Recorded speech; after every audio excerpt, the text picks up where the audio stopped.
So you're watching this video because you want to write 40 Medicare policies a month as a new agent, and you're wondering what tips and tricks and leads and sales systems you need to use to get to 40 policies a month. You found the right video because today I've interviewed two of my top producing Medicare agents, John Dean and Anthony Boba, to tell us how they are able to consistently produce 40 Medicare applications every single month. So let's turn it over to them to have them tell us how it's done. Okay, so I'm talking here with Anthony, who sells Medicare over the phone, sight unseen, across his state, and he's agreed to talk to us a little bit about how that process works when you're selling over the phone and how he's able to close 15 plus Medicare plans a week. He did this effortlessly, I might say, during annual election period last year. So tell us, Anthony, what is your steps or processes you put in place that allow you to close 15 and more Medicare plans every single week?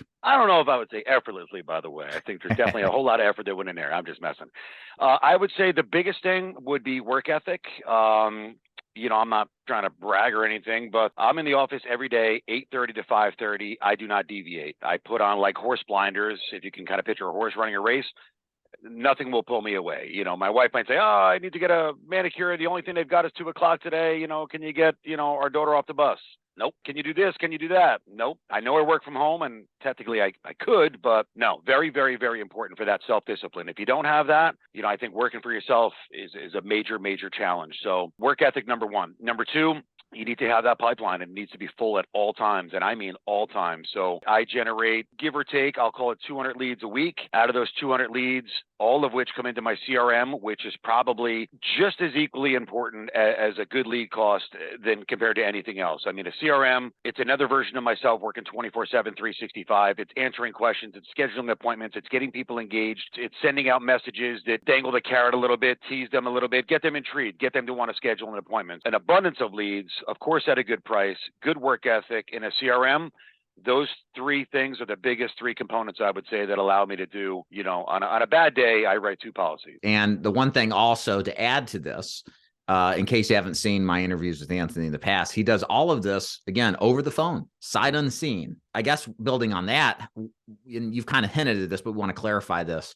How do you go about writing so much business every single day? Are you pre-setting appointments? Are you doing outbound calls? Do you get inbound calls? What's your strategy to get this kind of production? Okay.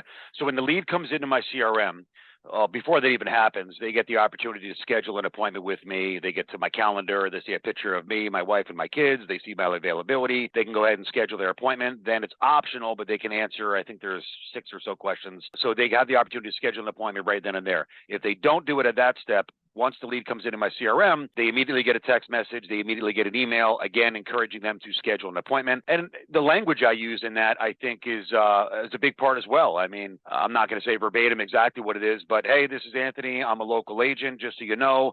I don't have anything to do with any call center or any third world country, and I don't have a funny accent. I'm not kidding. I say things like that because, let's be honest, that's typically the phone call that people are getting. Then again, I'm always, if they don't respond to that, 24 hours later, they get another text message, another email. The next day, another text message. So I'm constantly encouraging them to schedule that appointment. And all said and done, I would say my numbers are roughly 22 to 27% of the leads that come into my system schedule an appointment. So call it 25% or so on average. And that's how I get the appointments. And I just figure, are there other opportunities in there, people that don't schedule the appointment that would,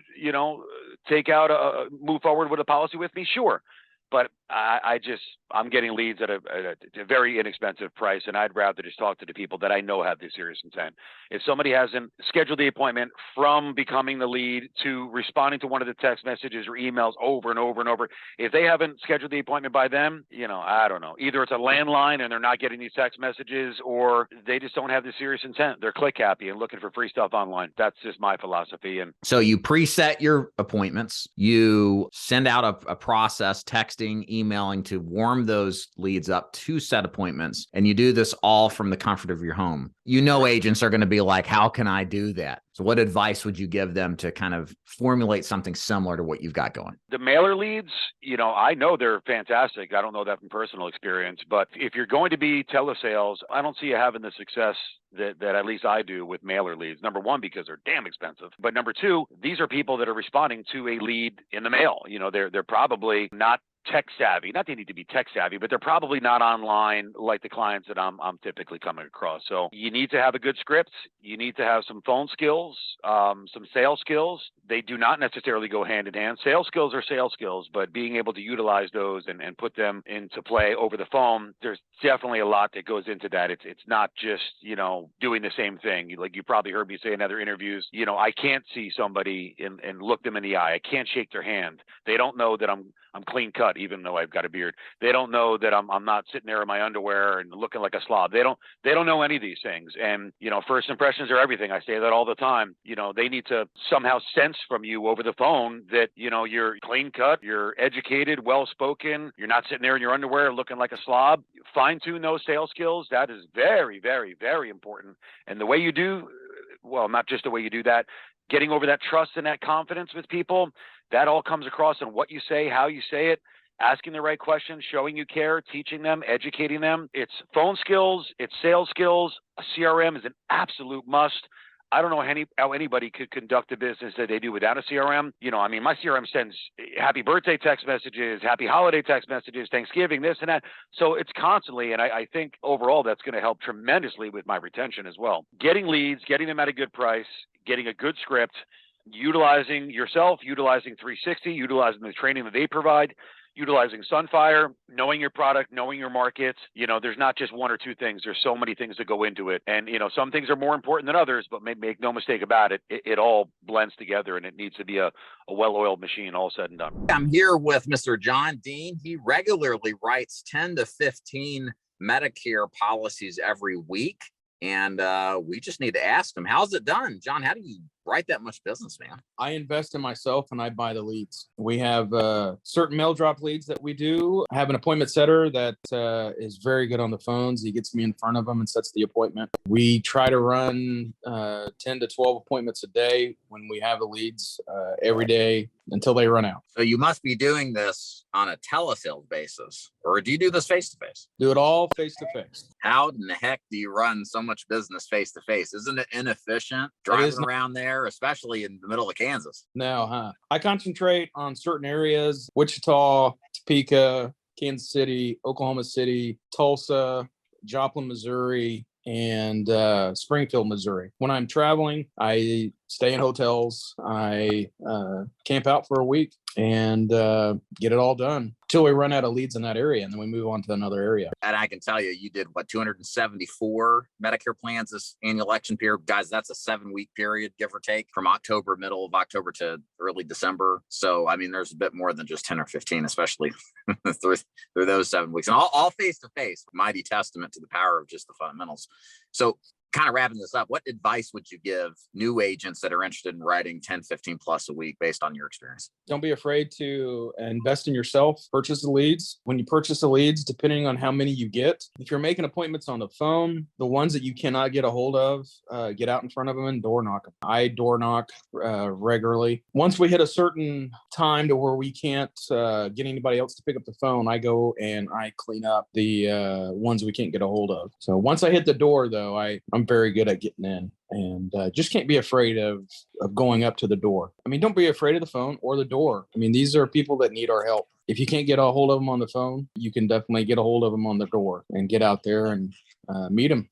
Get inside and write them. To recap, let's talk about what Anthony and John have both done to be as successful as they have been writing 40 Medicare policies a month. Number one, they take a lot of leads. There's no questioning, folks. In order to write a lot of Medicare business, you have to take a lot of leads. There's no cutting corners when it comes to purchasing leads. You have to go all in. You have to have the requisite volume to get the requisite policy production you want. So if you're thinking big, you gotta go big. Buy a lot of leads in order to write a lot of Medicare business. Both telesales and face-to-face sales work in Medicare. A big question agents have when they're looking to sell Medicare is what works best, face-to-face sales or telesales? And the answer is yes. In other words, they both work, and what you need to figure out is what works best for you. For example, Anthony hates selling face-to-face. He much prefers the telesales world and doing business all over the phone. Whereas if you take a look at John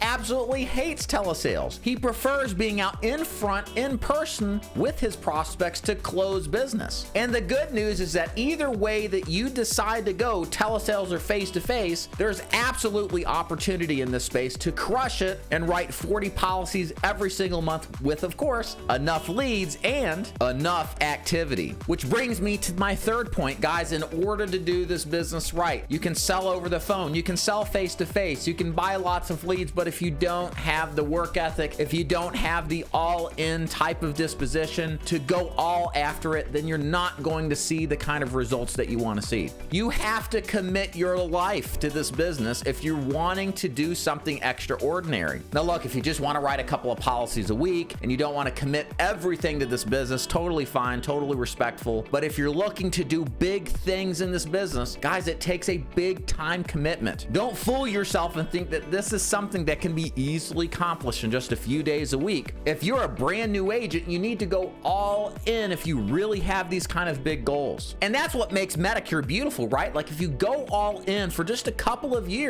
and you do 40 policies a month, you keep about 400 of your policies every year. Inside of 3 years, you're probably going to have around 1,000 clients. And at 2023 commission levels, that's 300,000 plus in annual income passively for the rest of your life, as long as you keep your clients on the books. In conclusion, buy lots of leads, do telesales or face-to-face, whatever your strength is, and go all in with a ton of activity. And that's how you write 40 Medicare policies a month. If you're interested in selling Medicare with us, even if you're doing final expense or life insurance at another IMO, you're welcome to apply to join DeFore Insurance Group just to strictly sell Medicare policies. Here's what to do. Go to daviddufour.com/FAQ. Please click on the Medicare section, then read and watch all the material. That will describe to you how the Medicare program works, what we're looking for in agents, and allow you to decide if what we do is a good fit for your career goals. And if it is, all you have to do is go to daviddufour.com/apply to formally apply for a position, and we'll be in touch if we think it's a good match mutually. Thank you so much for watching. We'll see you next time.